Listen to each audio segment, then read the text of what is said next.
नमस्कार दोस्तों, सौर एकेडमी में आपका स्वागत है। और आज के क्लास में हम पटवारी के प्रीवियस ईयर क्वेश्चन पेपर का एक सेट को देखेंगे और इन क्वेश्चनों के साथ हमने महत्वपूर्ण अतिरिक्त फैक्टों को भी कवर किया है। तो चलिए आज की क्लास शुरू करते हैं। आज का जो पहला प्रश्न है, किस वर्ष में सर सीवी रमन को भौतिकी के लिए नोबेल पुरस्कार से सम्मानित किया गया था? तो जो सीवी रमन है ये बहुत महान वैज्ञानिक थे जिन्हें नोबेल पुरस्कार के लिए 1930 में नोबेल पुरस्कार दिया गया था, भौतिकी के लिए दिया गया था। और इसके अतिरिक्त फैक्टों में देख लें तो जो प्रथम नोबेल पुरस्कार किसी भारतीय को दिया गया था तो वो रविन्द्रनाथ टैगोर थे। 1913 में उन्हें दिया गया था। कब दिया गया था प्रथम नोबेल पुरस्कार? तो साहित्य के लिए उन्हें रविन्द्रनाथ टैगोर को दिया गया था 1913 में। और यदि हम हाल के वर्षों में बात करें तो अभिजीत बनर्जी को अर्थशास्त्र में 2019 में दिया गया है। तो ये भी याद रखिएगा, अभिजीत बनर्जी को अर्थशास्त्र के क्षेत्र में 2019 में दिया गया है। प्रथम जो दिया गया है रविन्द्रनाथ टैगोर को 1913 में और सीवी रमन को 1930 में भौतिकी के क्षेत्र के लिए दिया गया है, याद रखिएगा। नेक्स्ट देख लेते हैं, महाराष्ट्र के राष्ट्रीय उद्यान का नाम बताएं जो मध्य प्रदेश में समान नाप वाले एक अन्य राष्ट्रीय उद्यान के साथ सीमा साझा करता है। तो इसका जो राइट आंसर हो जाएगा पेंच राष्ट्रीय उद्यान हो जाएगा। जो मध्य प्रदेश का जो दक्षिणी वाला भाग है, जो छिंदवाड़ा सिवनी वाला क्षेत्र है, वहाँ पे पेंच राष्ट्रीय उद्यान है। उसका कुछ भाग महाराष्ट्र के भी सीमा रेखा में आता है। तो ये पेंच राष्ट्रीय उद्यान है जो मध्य प्रदेश और महाराष्ट्र के साथ सीमा साझा करता है। और यदि पेंच राष्ट्रीय उद्यान की बात करें तो इसका अन्य नाम इंदिरा गांधी प्रियदर्शनी पार्क भी है। तो ये भी याद रखिएगा कि इंदिरा गांधी प्रियदर्शनी पार्क किस राष्ट्रीय उद्यान को बोला जाता है? तो पेंच राष्ट्रीय उद्यान को। और इसे 1977 में पेंच अभ्यारण्य क्षेत्र और 1983 में इसे पेंच राष्ट्रीय उद्यान बनाया गया। तो पेंच राष्ट्रीय उद्यान कब बना? 1983 में, और अभ्यारण्य क्षेत्र 1977 में बना। तो ये भी याद रखिएगा। नेक्स्ट देख लेते हैं, कौन सा एक प्रोटीन है जो मानव शरीर में पाया जाता है? तो यदि यहाँ पे देखें तो कोलेजन, हीमोग्लोबिन और इंसुलिन, ये तीनों ही मानव शरीर में पाए जाते हैं। तो इसका जो राइट आंसर हो जाएगा ये सभी हो जाएगा। नेक्स्ट देख लेते हैं, मध्य भारत में हीरो का खनन कहाँ होता है? तो मध्य भारत की बात करें, हीरो का खनन पन्ना मध्य प्रदेश, सभी को पता है, बहुत फेमस जगह है पन्ना में, हिनौता वाली जगह जहाँ पे मध्य प्रदेश में हीरा उत्पादन किया जाता है। और यदि पन्ना के विषय में बोले तो इसे प्राचीन और सुंदर मंदिरों की कलाकृति के कारण मंदिरों की नगरी भी बोला जाता है। पन्ना को मंदिरों की नगरी भी बोला जाता है। और बुंदेला शासक जो छत्रसाल थे वो 13वीं शताब्दी में पन्ना को अपनी राजधानी भी बनाया था। तो ये भी याद रखिएगा, पन्ना को किसने अपनी राजधानी बनाया था? बुंदेला शासक छत्रसाल ने 13वीं शताब्दी में। और मंदिरों की नगरी भी बोला जाता है। अंतर्राष्ट्रीय योग दिवस प्रत्येक वर्ष को मनाया जाता है। तो जो अंतर्राष्ट्रीय योग दिवस मनाया जाता है वो 21 जून को मनाया जाता है। कब मनाया जाता है? 21 जून को। और ये संयुक्त राष्ट्र संघ द्वारा, भारत के अथक प्रयासों के बाद संयुक्त राष्ट्र संघ द्वारा 2013 में इसे घोषित किया गया था। और 2015 से हम इसे अंतर्राष्ट्रीय योग दिवस के रूप में 21 जून को मनाते चले आ रहे हैं। और यदि हम 14 जून की बात करें तो विश्व रक्तदाता दिवस भी 14 जून को मनाया जाता है। तो ये भी याद रखिएगा, विश्व रक्तदान दिवस 14 जून को। नेक्स्ट देख लेते हैं, भारत के संविधान को कब स्वीकृत किया गया था? तो इसका जो राइट आंसर हो जाएगा, भारत के संविधान को स्वीकृत किया गया था तो ये 26 नवंबर 1949 को स्वीकृत किया गया था। एक वर्ड इसमें और आता है स्वीकृत की जगह, अंगीकृत। तो ये भी याद रखिएगा, यदि आता है कि भारत के संविधान को कब अंगीकृत किया गया था तो 26 नवंबर 1949 को। लेकिन लागू इसे कब किया गया था? 26 जनवरी 1950 को लागू किया गया था। और अभी हमने हाल में ही 74वीं वर्षगांठ भी मनाई है भारतीय संविधान की, गणतंत्र दिवस के रूप में 74वीं वर्षगांठ भी मनाई है। तो 26 जनवरी 1950 को लागू हुआ था। और स्वीकृत कब किया गया था या अंगीकृत कब किया गया था? 26 नवंबर 1949 को। नेक्स्ट देख लेते हैं, ये इंपॉर्टेंट नहीं है, उस समय के करंट अफेयर का क्वेश्चन है। इसका रुईसान एंड ससार आयल अरब सागर के लिए अपनी भारत की परिसंपत्ति किस बड़ी ऊर्जा कंपनी को बेच दी है? तो रोसेफ्ट है। ये उस समय के करंट अफेयर का है। नेक्स्ट देख लेते हैं, करंट अफेयर से भी क्वेश्चन पूछे जाते हैं। 2016 में रणजी ट्रॉफी चैंपियनशिप किसने जीती थी? तो 2016 की बात करें तो वो गुजरात थी। लेकिन हाल के वर्षों में मध्य प्रदेश ने 2021-22 का जो रणजी ट्रॉफी हुआ है उसमें इतिहास रचा है और 41 बार की विजेता मुंबई को 41 बार के विजेता मुंबई को हराकर पहली बार रणजी ट्रॉफी का चैंपियनशिप जीता है। तो इसका जो यदि हम 2021-22 की बात करें तो वो मध्य प्रदेश है। ये याद रखिएगा, ये क्वेश्चन पूछा जाएगा। ये 41 बार की विजेता मुंबई को हराकर पहली बार चैंपियन बना। और यदि ये पूछा जाता है कि सबसे ज़्यादा रणजी ट्रॉफी किसने जीती थी, तो वो मुंबई ने 41 बार रणजी ट्रॉफी को जीता है। नेक्स्ट देख लेते हैं, राजीव गांधी की हत्या कहाँ हुई थी। तो राजीव गांधी की जो हत्या हुई थी वो श्री पेरम्बूर में हुई थी और ये तमिलनाडु में है। और इनकी यदि डेट की बात करें तो 21 मई 1991 को पेरम्बूर तमिलनाडु में इनकी हत्या कर दी गई थी बम ब्लास्ट के जरिए। नेक्स्ट देख लेते हैं, एनबीएफसी का तात्पर्य है। जो एनबीएफसी क्यों होता है, ये नॉन बैंकिंग फाइनेंशियल कॉरपोरेशन, इसका जो राइट आंसर हो गया नॉन बैंकिंग फाइनेंशियल कॉरपोरेशन, गैर बैंकिंग वित्त कंपनी ये होता है। और यदि इनके कंपनी को पंजीकरण की बात करें तो एनबीएफसी 1956 एक्ट के तहत 1956 एक्ट अधिनियम के तहत पंजीकृत किया जाता है। तो इसका जो राइट आंसर हो जाएगा non banking finance corporation NBFC. Next देख लेते हैं, निम्नलिखित भारतीयों में से 2016 में किसे रमन मैग्सेसे अवार्ड मिला था। तो जो रमन मैग्सेसे पुरस्कार मिला था वो टीएम कृष्णा को मिला था 2016 में। और रमन मैग्सेसे पुरस्कार की यदि बात करें तो इसकी शुरुआत 1957 में हुई थी और ये एशिया का नोबेल पुरस्कार भी बोला जाता है। तो ये भी याद रखिए कि एशिया का नोबेल पुरस्कार किसे बोला जाता है, तो रमन मैग्सेसे अवार्ड को बोला जाता है। और ये फिलीपींस के राष्ट्रपति जो रमन मैग्सेसे थे उनकी स्मृति में दिया जाता है। यदि भारत के परिप्रेक्ष्य में बोले तो इस जो पहला रमन मैग्सेसे अवार्ड पुरस्कार मिला था तो वो विनोबा भावे को मिला था, ये भी याद रखिएगा। पहला रमन मैग्सेसे अवार्ड विनोबा भावे को पत्रकारिता समाज सेवा के लिए दिया जाता है। और यदि हाल के वर्षों में बात करें तो जो टीवी एंकर रहे हैं रवीश कुमार, उनको मिला था। नेक्स्ट देख लेते हैं, मध्य प्रदेश से विभाजित होने के बाद राज्य का गठन किया गया था। मध्य प्रदेश से विभाजित होने के बाद छत्तीसगढ़ राज्य का गठन किया गया था। किस राज्य का? छत्तीसगढ़ राज्य का। और यदि मध्य प्रदेश के वर्तमान स्वरूप की बात करें तो ये 1 नवंबर 2000 से वर्तमान स्वरूप में है। उससे पहले छत्तीसगढ़ भी मध्य प्रदेश का हिस्सा हुआ करता था। उस समय 16 जिले मध्य प्रदेश के अलग करके छत्तीसगढ़ राज्य का गठन किया गया था 1 नवंबर 2000 को। तो ये भी याद रखिएगा। नेक्स्ट देख लेते हैं, उदयगिरी की गुफाएं स्थित हैं। जो उदयगिरी की गुफाएं हैं वे विदिशा में स्थित हैं। यहाँ पे 20 गुफाएं हैं जो हिंदू और जैन मूर्तिकारों के लिए प्रसिद्ध हैं। हिंदू और जैन मूर्तिकारी के लिए प्रसिद्ध है। और यदि हम निर्माण की बात करें तो चंद्रगुप्त विक्रमादित्य के सचिव वीरसेन द्वारा कराया गया था। तो ये भी याद रखिएगा उदयगिरी की गुफाएं। और कहाँ पे स्थित हैं? यदि जिले की बात करें तो विदिशा में। नेक्स्ट देख लेते हैं, रतलाम किसके लिए प्रसिद्ध है। तो यहाँ पर रतलाम देखें तो सेव, रतलामी सेव बहुत प्रसिद्ध है। रतलाम सेव और सोना के लिए प्रसिद्ध है। नेक्स्ट देख लेते हैं, राजगद्दी एवं रजवाड़ा में किसकी आदमकद आकार की मूर्ति हैं। तो ये अहिल्याबाई हैं, बहुत बड़ा नाम है अहिल्याबाई। नेक्स्ट देख लेते हैं, दमोह में पहाड़ी किला कहाँ स्थित है। तो दमोह में जो पहाड़ी किला है वो सिंगोरगढ़ में स्थित है। कहाँ पे? सिंगोरगढ़।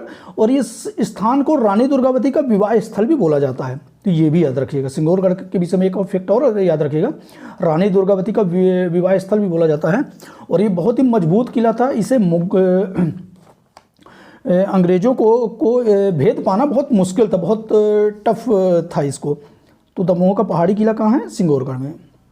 नेक्स्ट देख लेते हैं, इंदिरा गांधी राष्ट्रीय जनजाति विश्वविद्यालय कहाँ पे है। तो ये इंदिरा गांधी राष्ट्रीय विश्वविद्यालय ये अमरकंटक में है, बहुत पौराणिक जगह है। और यदि अमरकंटक की बात करें तो ये तपोभूमि, ऋषियों की तपोभूमि माना जाता है। और ये मध्य प्रदेश के अनूपपुर जिले में है, ये भी याद रखिएगा। अनूपपुर जिले में मैकाल पर्वत श्रेणियों में स्थित है।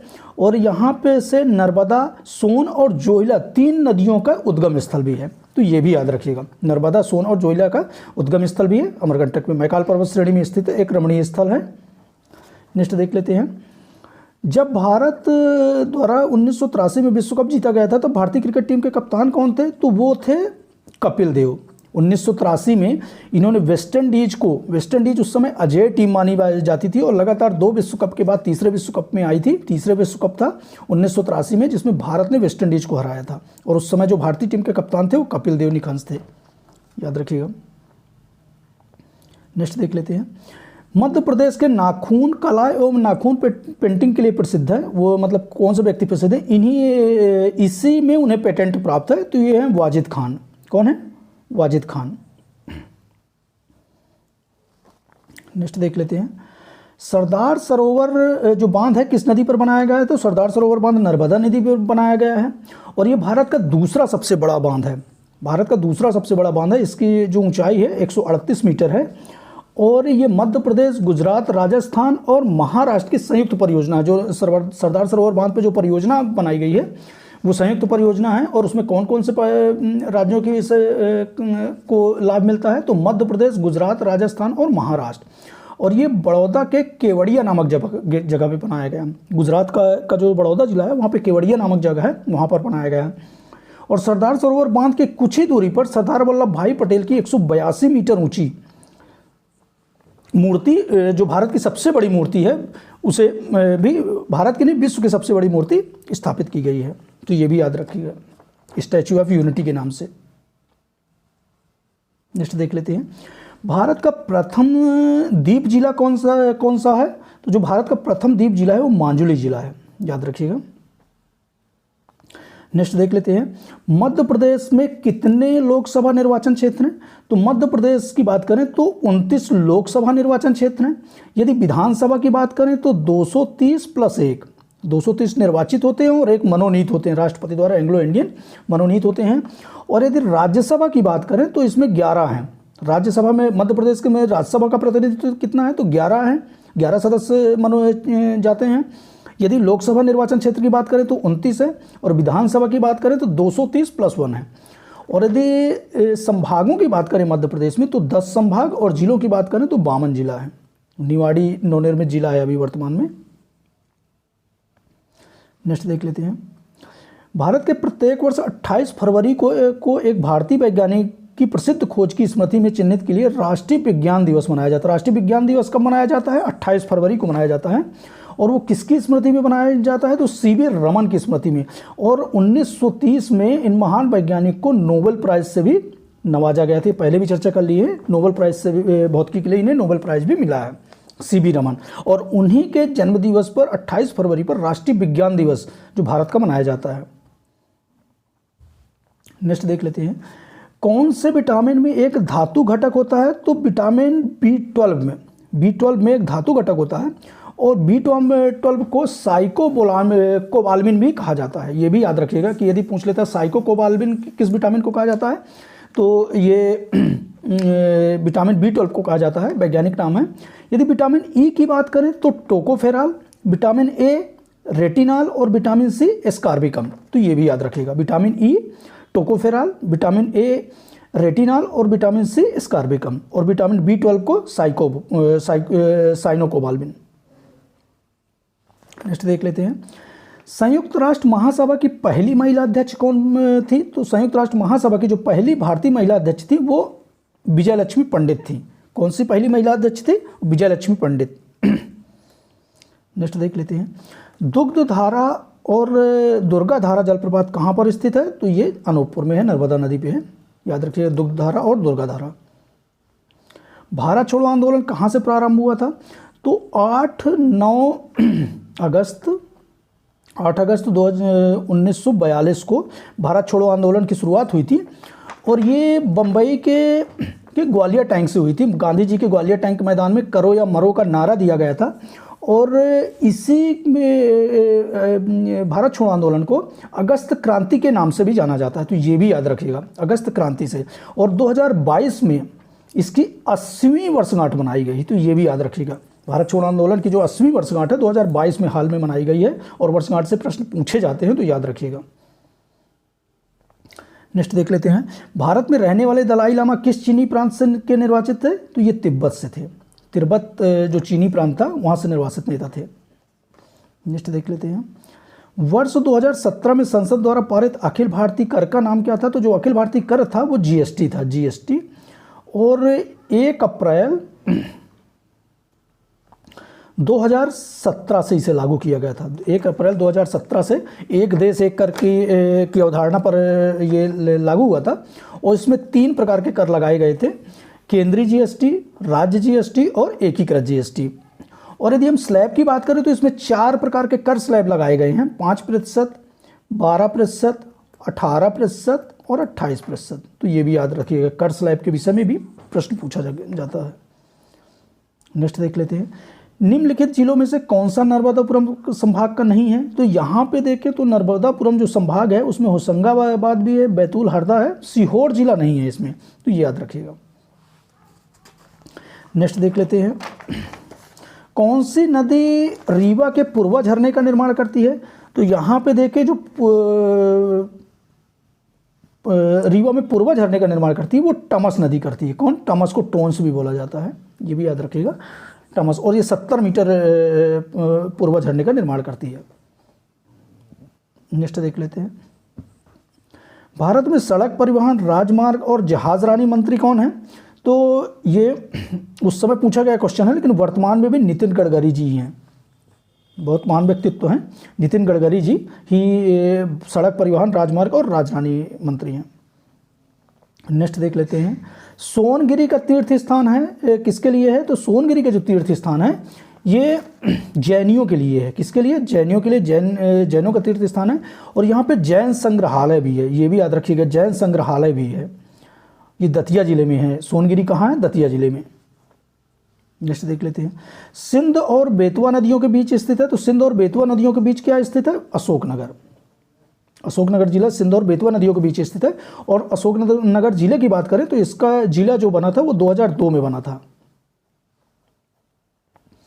नेक्स्ट, उदयगिरी और खंडागिरी गुफाएं कहाँ स्थित है? तो उदयगिरी और खंडागिरी गुफाएं ये उड़ीसा में स्थित हैं। कहाँ स्थित हैं? उड़ीसा में। और ये जैन समुदाय से संबंधित हैं, तो ये भी याद रखिए, ये गुफाएं जो हैं जैन से संबंधित है। मध्य प्रदेश के प्रथम मुख्यमंत्री थे, तो जो मध्य प्रदेश के प्रथम मुख्यमंत्री थे वो रविशंकर शुक्ल थे। और यदि वर्तमान के का बात करें तो श्री शिवराज सिंह चौहान है।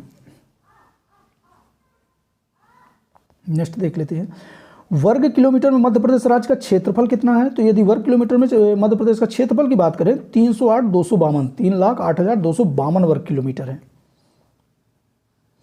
इंदौर के होलकर राजाओं ने कहाँ राज्य किया था? तो इंदौर के जो होलकर राजा थे ये मालवा में शासन किया था। कहाँ पे शासन किया था? मालवा में। और यदि हम बात करें इंदौर के होलकर राजवंश की स्थापना किसने की थी? तो ये भी याद रखिएगा, मल्हार राव होलकर ने। मल्हार राव होलकर ने की थी, ये नाम याद रखिएगा। होलकर वंश के संस्थापक कौन है? तो मल्हार राव होलकर। और कहाँ पे शासन किया था? मालवा में शासन किया था इन्होंने। नीचे दिए गए विटामिनों में कौन सा विटामिन पानी में घुलनशील है? पानी में घुलनशील है, तो यहाँ पे देखिए पानी में घुलनशील कौन सा है? Vitamin C. और यदि वसा में घुलनशील की बात करें तो ट्रिक से भी याद कर सकते हैं, KEDA, विटामिन के, विटामिन ई, विटामिन डी और विटामिन ए, ये कहा किसमें है? वसा में घुलनशील है, वसा में घुलनशील है। और विटामिन सी पानी में घुलनशील है, तो याद रखिएगा ये KEDA पानी में घुलनशील नहीं है। भारत के सबसे लंबे बांध का नाम क्या है? तो भारत का जो सबसे लंबा बांध है वो हीराकुंड बांध है। ये उड़ीसा में महानदी पर बना हुआ है, तो ये भी याद रखिएगा, उड़ीसा राज्य में है और महानदी पर बना हुआ, महानदी पर बना हुआ है। देख लेते हैं, निम्न में से किस विकल्प में मैग्नीशियम मौजूद है? तो यदि देखें यहाँ पे तो मैग्नीशियम मौजूद है किसमें? क्लोरोफिल में। क्लोरोफिल पौधों की हरी पत्तियों में पाया जाता है और उसमें मैग्नीशियम मौजूद है। और ये जो फोटोसिंथेसिस की प्रक्रिया होती है उसमें क्लोरोफिल महत्वपूर्ण भूमिका निभाता है। नेक्स्ट देख लेते हैं, हिंदी दिवस 14 सितंबर किस रूप में मनाया जाता है? तो 14 सितंबर जो मनाया जाता है राष्ट्रीय हिंदी दिवस के रूप में मनाया जाता है। राष्ट्रीय हिंदी दिवस कब मनाया जाता है? 14 सितंबर को। और क्यों मनाया जाता है? 14 सितंबर 1949 को संविधान सभा ने यह निर्णय लिया था कि हिंदी केंद्र सरकार की आधिकारिक भाषा होगी, तभी से 14 सितंबर को राष्ट्रीय हिंदी दिवस के रूप में मनाया जा रहा है। यदि शिक्षक दिवस की बात करें तो ये 5 सितंबर, ये भी याद रखिएगा, महत्वपूर्ण क्वेश्चन है। अभियंता दिवस की बात करें तो 15 सितंबर, अभियंता दिवस कब मनाया जाता है? 15 सितंबर। और यदि विजय दिवस की बात करें तो 16 दिसंबर, तो ये भी याद रखिएगा। शिक्षक दिवस 5 सितंबर, अभियंता दिवस 15 सितंबर, विजय दिवस 16 दिसंबर और हिंदी दिवस, राष्ट्रीय हिंदी दिवस 14 सितंबर, याद रखिएगा।